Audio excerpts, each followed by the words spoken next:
Story 1. The unopened file before the story begins.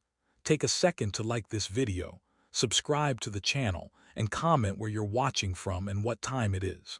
It helps more people find these stories, and it helps the channel keep going. My sister had just given birth to twins when my life stopped being ordinary. It was early March of 2024. I was standing in my kitchen in Albuquerque, laughing on the phone with her about how exhausted she was, when my doorbell rang. I lived alone in a quiet two-bedroom apartment, worked as a project manager for a construction firm, and followed the same routine every day. Gym at 6, work until 5, walk my golden retriever Murphy at Coronado Park, weekends with my dad restoring his old Chevy. Nothing dangerous, nothing exciting, nothing that should have attracted anyone's attention. When I opened the door, two people stood there in dark suits. The taller one introduced himself as Agent Novak. His partner, a woman with close-cropped gray hair and eyes that never stopped scanning the hallway, was Agent Brennan. They asked if they could come inside. I let them in without thinking. They didn't sit down right away. Brennan checked my windows. Novak shut the door carefully and locked it behind him. Only then did they take seats on my couch. Novak opened a folder, and that's when my life cracked open. He told me the FBI had uncovered a dark web marketplace, where people claimed they could hire contract killers. Most of those sites were scams, he explained, but during a recent data breach, they recovered thousands of user requests. One of them had my name on it, not as the buyer, as the target. Someone had uploaded photographs of my apartment building, my Subaru, my running route, and me walking my dog. They had paid nearly $8,000 in Bitcoin to have me killed. At first I laughed. Then Novak spread the photographs across my coffee table. There I was, my jacket, my face, Murphy's red leash. The bench at Coronado Park behind me. The timestamp showed February 12th. Someone had been sitting on that bench, maybe 50 feet away, watching me play fetch with my dog, and I never noticed. The person who did this hadn't guessed. They had studied me, followed me, learned my schedule. Brennan asked if I had any enemies. I told her no. My life was aggressively ordinary. No ex-lovers, no feuds, no debts, no disputes. Novak asked if I had ever accessed the dark web. No. Had I ever purchased drugs, weapons, or anything illegal online? No. Then he told me something worse. The account used to order the hit had been created using my name, my email address, and the last 4 digits of my social security number. Whoever did this hadn't just wanted me dead. They wanted it to look like I had ordered my own murder. They stayed for almost 2 hours asking about everyone in my life, coworkers, neighbors, family, anyone with access to my personal information. Before leaving, Novak handed me his card. Call immediately if anything happens. He also suggested I stay somewhere else for a while. That night I didn't sleep. The next morning I found the envelope, plain white, no postage. My name written neatly on the front. Inside was a photograph of me eating lunch at Frontier Restaurant, laughing with a burrito in front of me. The angle showed it had been taken from outside the window. On the back, one sentence: "You should choose slower." I called Novak in a panic. No answer. I installed cameras, changed locks, altered my routine, stopped walking Murphy in my usual park. 1 week later, another envelope arrived. A night photograph of my apartment building. My living room window circled in red. Message on the back: "New locks won't help." I moved to my father's house 40 minutes outside the city, 3 acres of land, clear sightlines. His German Shepherd Duke patrolled the property. For 4 days I felt safe. Then another envelope appeared on my windshield. A photograph of my father and me drinking coffee inside the house that same morning. Message: "Family is nice. Shame to involve them." That afternoon I told my dad everything. He pulled a shotgun from the closet and called his neighbor Hector, a retired sheriff. We installed trail cameras around the property and kept watch. The break came from my sister. She received an envelope too, but Caroline checked her doorbell camera. She captured his face. The FBI identified him within 24 hours. Theodore Sills, former IT contractor at my company, fired 3 years earlier for accessing employee files. Inside his apartment they found a shrine, hundreds of photos of me, maps, schedules, journals describing how I had ruined his life. He never intended to kill me. He just wanted to watch me fall apart. He is still in prison, and I still flinch when I check my mailbox. Story 2. The market that should not exist. Curiosity has always been my quiet addiction. Not the reckless kind. Not the kind that throws itself into danger for the thrill. Mine was the slow, patient curiosity of someone who wants to understand how the world truly works, especially the parts most people refuse to look at. At night, after my wife Bethany fell asleep, I would sit alone in the spare bedroom of our old Victorian house in northern Ohio. The room always smelled faintly of dust and lemon cleaner. The only light came from my laptop screen and the street lamp outside, which flickered like it was struggling to stay alive. The low hum of the computer fans felt like company. That room was my observatory and the internet was my night sky. I never went there to buy anything, never to participate, just to look, just to understand. On a frozen Thursday night in March 2022, that curiosity led me somewhere I will never forget. Bethany had flown to Arizona earlier that day to help her mother after a minor surgery. I remember standing in the doorway watching her taxi disappear down the street, the house suddenly too quiet once she was gone. By the time darkness fell, the temperature had dropped so sharply the windows had begun to whisper and crackle with cold. Wind rattled the old siding. The house sounded like it was breathing. I made tea, carried my mug upstairs, and opened my laptop. That night I wasn't looking for anything specific. I had been reading about underground markets dealing in exotic animal parts, ivory, rare pelts, illegal reptile trade, and had followed a few familiar tunnels deeper than usual. Eventually I landed on a forum I hadn't seen before. The layout was ugly and outdated, like something from the early 2000s. Green text on black. No images on the front page. No obvious advertisements. Then I saw a thread buried near the bottom. Premium cuts, verified suppliers only. It looked at first glance like discussions about rare meat. Illegal hunting. Endangered species. Disturbing, yes, but nothing I hadn't seen before, until I started reading more carefully. They weren't talking about animals. I noticed it when one post mentioned weight, preferably under 90 pounds. That didn't make sense for any large animal being discussed in the thread. Then another, early development stage preferred. Another, good teeth. Clean skin. My stomach tightened. My tea went cold in my hands. I pushed back from the desk, heart suddenly loud in my ears. I should have closed the browser. Any reasonable person would have. But curiosity is not reasonable. Curiosity is a hook buried in your mind. I leaned forward again and kept reading. The language became impossible to misinterpret. They weren't subtle. They didn't need to be. This wasn't a public place. This was a room where everyone already knew what the words meant. They spoke about inventory, about transport, about quiet acquisition. One user wrote, "Rural supply is best, no one notices." Another replied, "Foster system still produces clean product." I felt sick. I found the archive section of the forum and clicked into it. Years of conversations unfolded in front of me. The posts were methodical, businesslike. They referenced missing people the same way a mechanic references parts. Runaways, homeless women, children who had slipped between the cracks of the foster system. They talked about cities and dates, about prices and freshness, about what buyers preferred. Then I found the photo.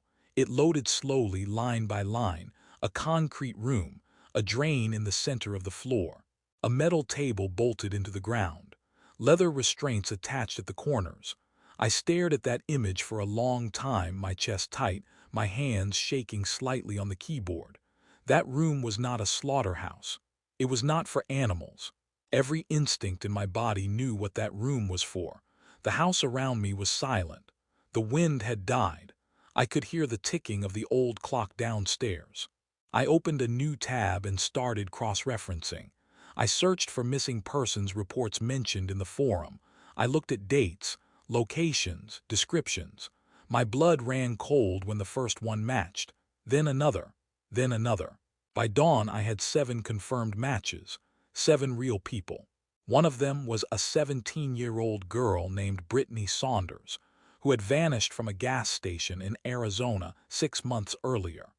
Her case had been briefly mentioned on the news before being forgotten. On the forum, they referred to her as fresh product. I realized I had been sitting in that chair for over 8 hours. My tea was untouched. My body felt numb. The sun was rising behind the frost-coated windows, turning the room pale blue. I didn't hesitate anymore. I called the FBI. The agent I spoke to was quiet for a long time while I explained what I had found. He asked me to forward every link, every screenshot, every note I had taken. I stayed on the phone with him until the files were delivered. For weeks, I heard nothing. Then in June, the news broke. A compound in rural Nebraska was raided after a joint investigation involving federal agencies and state police. 17 people were arrested. Charges included human trafficking, kidnapping, sexual assault, and multiple counts of murder. The article mentioned evidence recovered from encrypted online marketplaces. I knew. The forum vanished overnight. Every trace of it disappeared as if it had never existed. Sometimes, late at night, I still sit in that spare bedroom with the hum of the computer and the old house whispering around me, and I wonder how many markets like that are still out there. How many rooms? How many drains? How many people quietly becoming product while the rest of the world sleeps? Curiosity showed me something I will never unsee. Story 3. The service we never meant to build. Owen and I thought we were brilliant. That was the first mistake. We were second-year cybersecurity students at a mid-sized university in Michigan. The kind of guys who stayed up until 3 in the morning arguing about encryption methods and zero-day exploits. The kind who believed intelligence alone was armor. We had knowledge, we had ambition. What we didn't have, not even a little, was fear. That summer, after finals ended and campus emptied out, we stayed behind for a research project we were convinced would change everything. Our idea was simple in theory and wildly reckless in execution. Create a fake dark web service advertising discrete problem solving. Then document the types of requests that arrived. It would be a behavioral study, a psychological profile of criminal intent. A harmless experiment, we told ourselves, because we would never actually provide any service. We called it the Fixer. The name felt clever, professional, neutral enough to mean anything, dark enough to suggest everything. We built the site over 2 weeks in the basement lab of the engineering building. No windows, just concrete, humming servers, and the smell of burned coffee. The homepage was minimal, black background, white text, a single line that read, "Problem solved quietly." No questions, no witnesses. Below it, a contact form routed through layered encryption, a Bitcoin wallet address. A warning that all communications would self-delete after 24 hours. We expected scammers, extortionists, people wanting drugs, weapons, fake IDs. We were wrong. The first message came at 11:42 p.m. on a Tuesday. It was short. "How much for my wife?" We laughed. Nervous laughter, the kind you use when you don't want to admit something unsettles you. We assumed it was a joke or someone trying to provoke us. We ignored it. At 1:18 a.m. another arrived. "Need partner removed. Business dispute. Chicago." At 2:03 a.m. "My daughter ruined my life. I want her gone." That one made Owen close his laptop. By Wednesday afternoon, the messages hadn't stopped. They weren't cryptic. They weren't vague. They were precise, desperate, and horrifyingly real. A woman in Pennsylvania who wanted her husband's new girlfriend dead. A small business owner in Chicago offering $50,000 for his partner's permanent silence. A man in Florida describing his ex-wife's daily routine in terrifying detail. Then came the message that still makes my hands shake when I remember it. 15-year-old male. My son. He knows too much. Make it quiet. I stared at the screen. The lab suddenly felt too small, the air too thin. This wasn't academic anymore. This wasn't curiosity. This was a door we had opened into something alive. We should have shut it down immediately. We didn't, because the money had started to arrive. Bitcoin deposits began appearing in the wallet, small at first, then larger. People weren't just talking. They believed. They believed we were real. They believed someone on the other side of that screen could erase human lives. By Thursday night, the wallet held just under $3,000.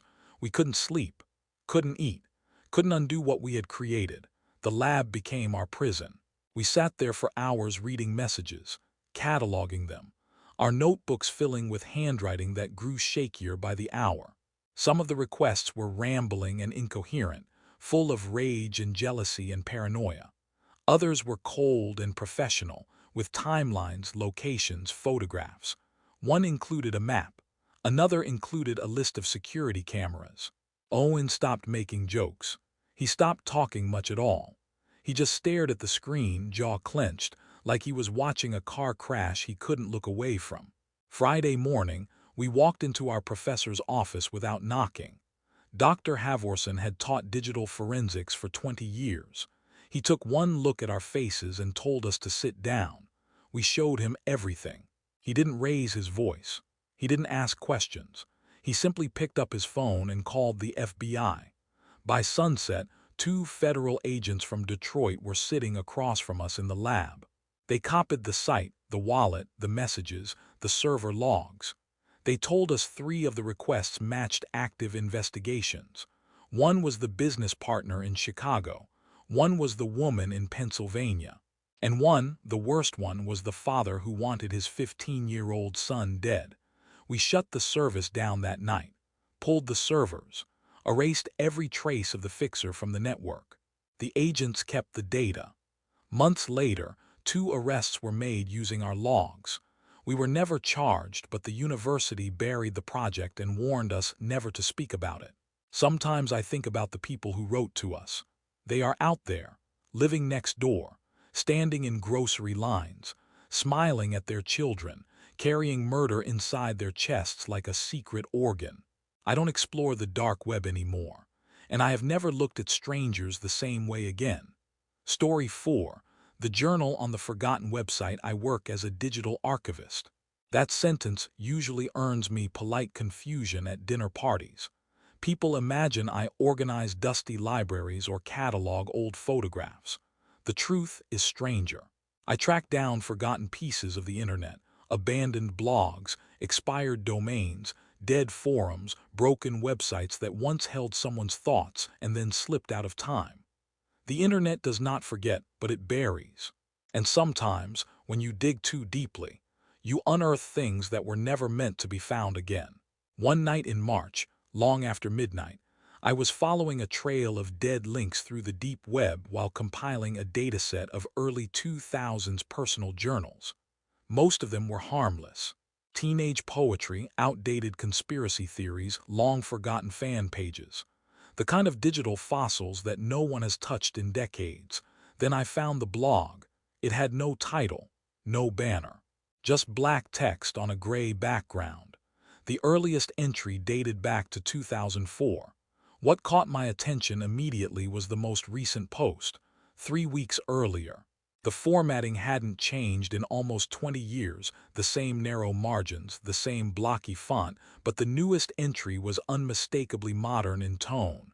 Not nostalgic, not reflective. It was cold, professional, almost surgical. The entries read like field notes.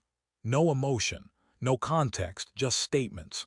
Subject 41, acquisition delayed, mistake in timing, corrected. Subject 42, non-compliant, adjustment required.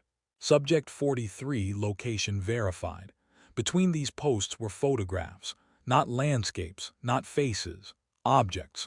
A house key on a scratched table, a silver bracelet resting on concrete, a pair of running shoes beside a storm drain, a silver star-shaped earring, its clasp bent.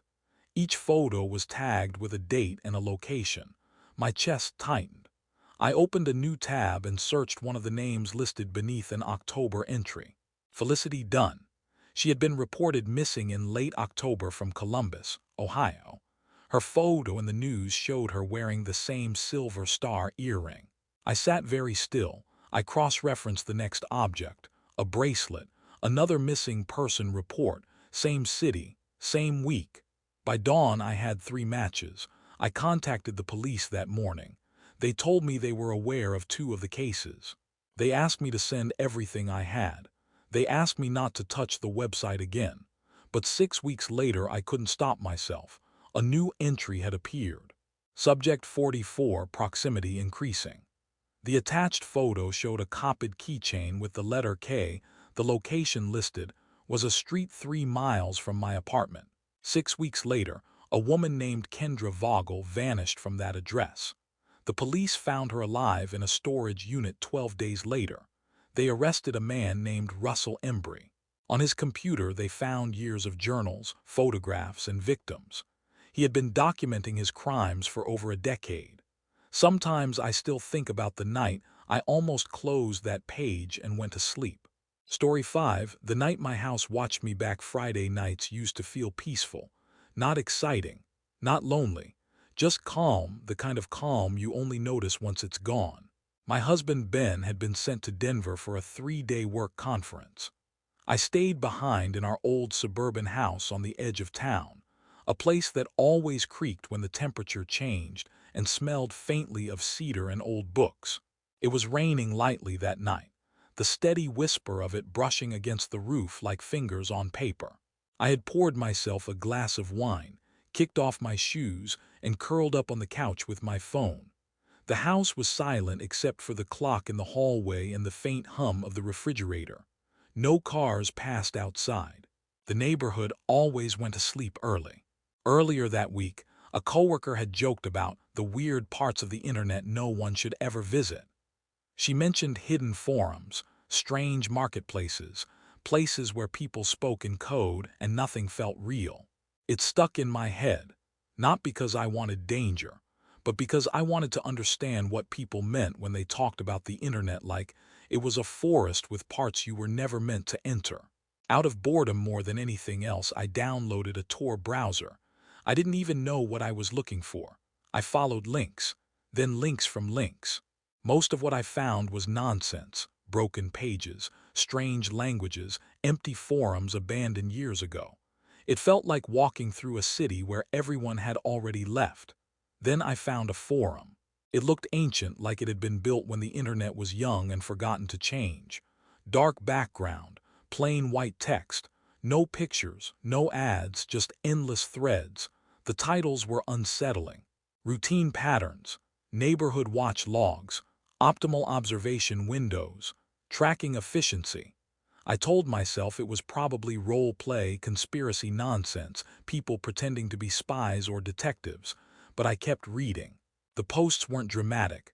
They weren't angry. They were calm, clinical, like office memos written by people with no faces. One user wrote, "Subject exits residence at 7:12 a.m. weekdays, returns 6:03 p.m. no variation." Another replied, "Kitchen light typically on until 11:17 p.m. Bathroom second floor used at 10:48. My chest tightened. I scrolled. People were discussing routines, private routines. The kind of routines only someone watching a house would know, which lights were used, which windows were opened, how often the curtains moved, when cars came and went. My heart began beating louder. The room felt colder. I told myself it was fiction, a game, something people pretended about to feel powerful. Still, after nearly an hour of reading, the pressure in my chest had grown too heavy to ignore. I closed the browser and poured another glass of wine, trying to shake the feeling that I had been standing too close to something dangerous. 10 minutes later, my phone buzzed. Unknown number. The message contained only a photo. My house. Taken from across the street. The porch light was on. My car sat in the driveway. The rain on the pavement glowed in the reflection of the street lamp. My throat went dry. Before I could react, another message arrived. 3 lights on, kitchen, Living room, upstairs bathroom. I slowly turned my head. Kitchen light on, living room lamp on, upstairs bathroom on. Every word was true. My hands began to shake. I tried calling Ben, straight to voicemail. I tried 911. The call rang once and disconnected. Then I heard it. The front door handle turning. Slow, careful, testing. Another message appeared: you should not have visited. Something inside me broke open. I understood then that the forum wasn't a website, it was a hunting ground. I ran for the back door. My phone vibrated again. Another photo, my back patio, my silhouette in the glass, my hand on the door. They were watching every move. I collapsed onto the kitchen floor in the only corner without windows, shaking so hard my teeth chattered.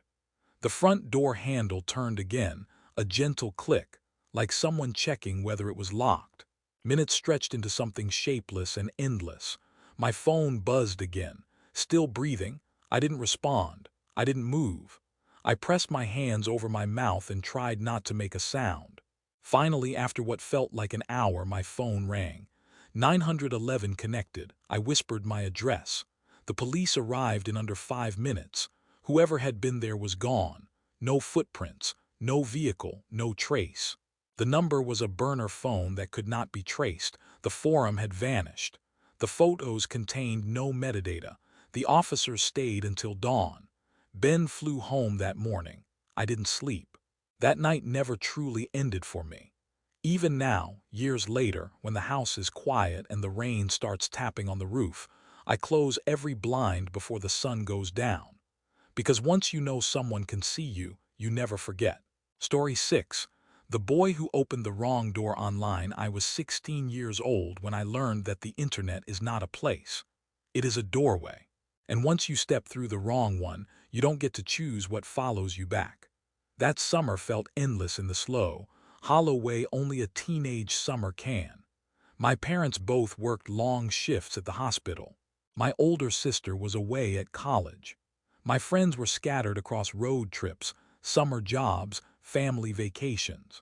The days stretched wide and empty, and I filled them with video games, forums, message boards, and scrolling until my eyes burned and the sun went down.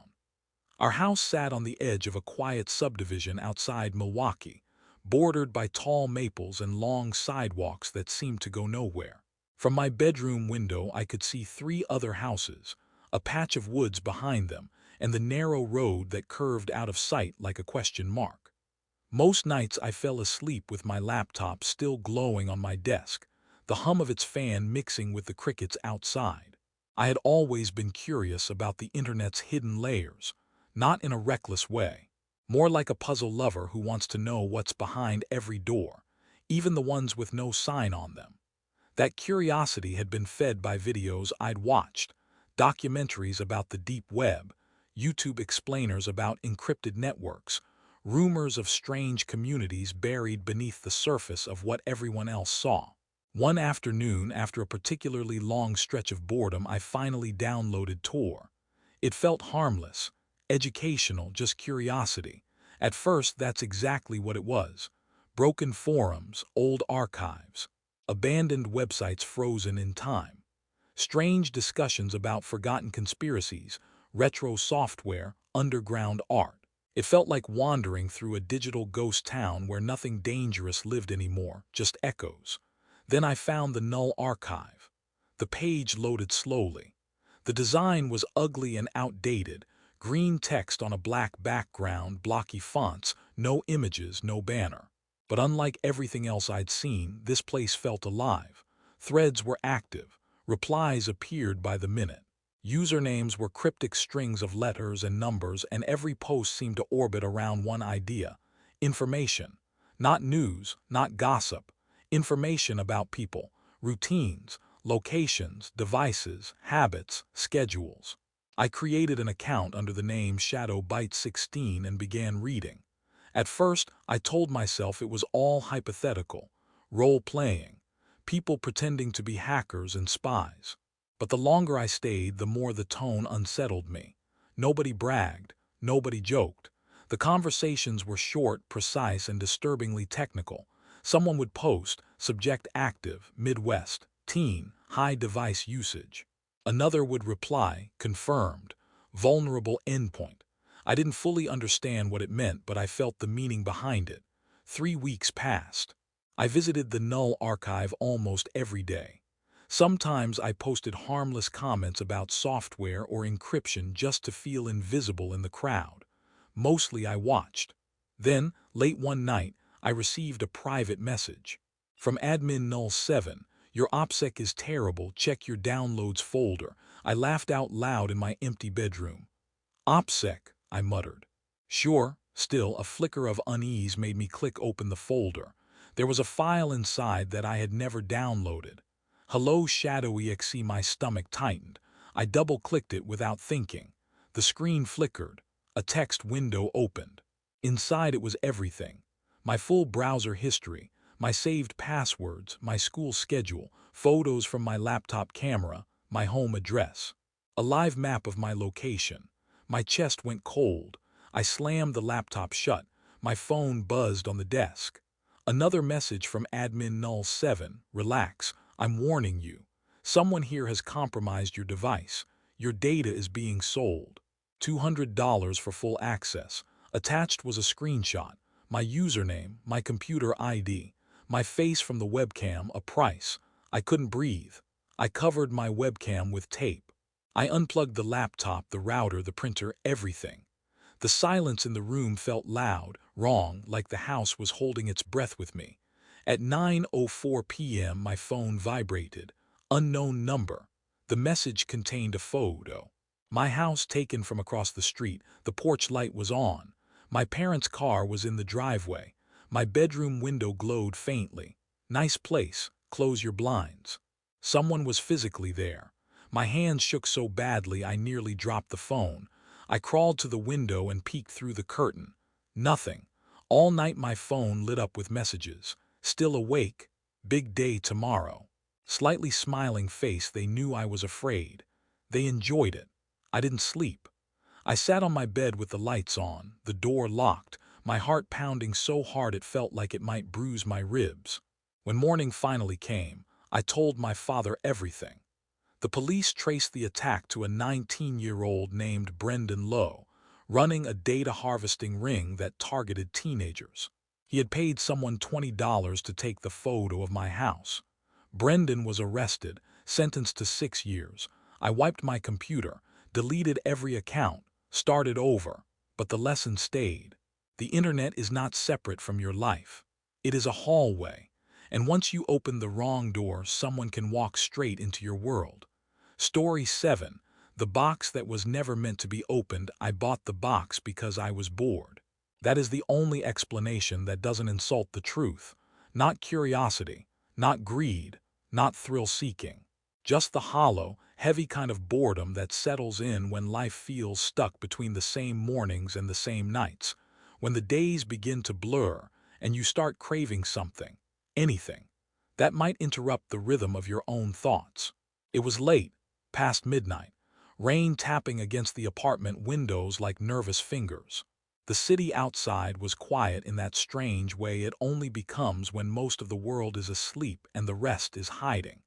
I had been scrolling through forums I barely remembered joining. Conspiracy threads, abandoned message boards, digital alleyways no one cleaned anymore. One link led to another, then another, then another, each page darker, each corner stranger. Eventually, I found the listing. Not on any marketplace you could reach from a normal browser. It was buried under layers of encrypted directories, behind a thread that warned newcomers to leave before they woke something they could not put back to sleep. The post was simple. Mystery box, authentic unclaimed items. No images, no description, no seller history. Just a price that was low enough to feel meaningless and a line of text beneath it. Not for entertainment, for those who want something real. I stared at it longer than I should have. I didn't think of consequences. I didn't think of risk. I didn't think at all. I clicked. The payment went through in seconds. No confirmation email, no receipt. Just a single message that appeared on my screen and vanished as soon as I read it. You will receive what you asked for. 3 days later, the package arrived. There was no return address, no shipping company, no barcode. Just a plain brown box waiting outside my apartment door like it had always belonged there.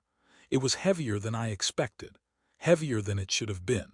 When I carried it inside, the cardboard felt damp, not wet, just cold, as if the box itself had never truly warmed to the room. I locked the door before opening it. I don't know why. Instinct, maybe. Or some part of me already knew the moment had waited. Inside was not random, not at all. Everything was arranged, placed with care. On top was a cracked notebook. The cover was black, peeling, soft from years of handling. When I opened it, the pages were filled with the same phrases written again and again in different handwriting, different ink, sometimes with violent pressure, sometimes faint and trembling. I'm still here. Don't let them erase me. It wasn't supposed to end like this. Someone will find this. Beneath the notebook was a prepaid phone, old, scratched, the screen cloudy with use. Then came the clothes, a shirt, jeans, a jacket. They were stiff with dried soil and carried a sour, metallic smell that made my throat tighten. The last item was a small plastic bag containing a silver necklace, a star-shaped pendant. I stood in my kitchen staring at the table as if the objects might explain themselves. They didn't. Out of nervous curiosity, I typed one of the phrases from the notebook into my browser. It matched the journal entry of a woman named Hannah Cole. She had vanished 8 years earlier from a rest stop outside Des Moines. Her case had gone cold. Her last blog entry included the same sentence written in the same strange repetition. I'm still here. The photos online showed her wearing a jacket identical to the one now sitting on my kitchen table. That was when the message arrived. Encrypted account. Unknown sender. Did the items meet your expectations? Attached was a photo. My apartment building, taken from the street. I didn't sleep that night. I didn't even blink. When I finally turned on the prepaid phone, there was one image stored in its memory. A patch of disturbed earth, something buried beneath fabric. I went to the police the next morning. They took the box, the notebook, the phone, the clothes.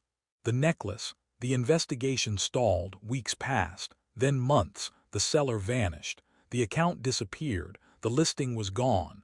Eventually, a detective told me the truth. Those boxes circulate among traffickers. They are not mystery items. They are proof of reach, proof of history, proof that the person behind the screen is not bluffing. I moved away quietly, changed everything. Never looked back. Some doors are not locked to protect you. They are locked to protect what is on the other side. Story 8. The last voice on the highway. The road disappeared at 2:17 a.m. Not literally, but in the way that makes your stomach tighten, the way you know you have crossed into a place that doesn't care whether you return. There were 4 of us, me, my girlfriend Leela, her brother Marcus, and our friend Jonah. We were driving from Flagstaff to Phoenix after a concert. The highway was empty. The desert stretched forever on both sides, and the gas needle slipped below empty. The next station was supposed to be 20 miles away. We never found it. The engine sputtered and died under a sky so full of stars it felt like being buried alive beneath them. No service, no lights, no sound. That's when the house appeared. It stood 100 yards off the road, swallowed by brush and shadow, its windows dark, its porch leaning as if it had grown tired of standing. The front door was open. We argued. We hesitated. Then we went in. Inside, the air was thick and wrong. The smell of rot and dust and something old. Furniture sat where people had left it decades ago. Plates on the table. A radio that still hummed with dead static. On the wall, someone had carved names.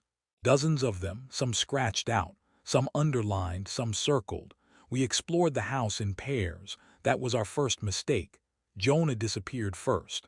We found his phone on the kitchen floor, still recording video. On the screen, the hallway stretched into darkness and something behind him moved. Marcus went next. We heard him screaming from the basement. Then nothing. Leela and I ran. The door would not open. The radio suddenly spoke, not music, voices, hundreds of them, names, whispered again and again. Leela collapsed. I dragged her through a back window and we ran until our lungs broke. At sunrise, a passing truck stopped. We were taken to the nearest town.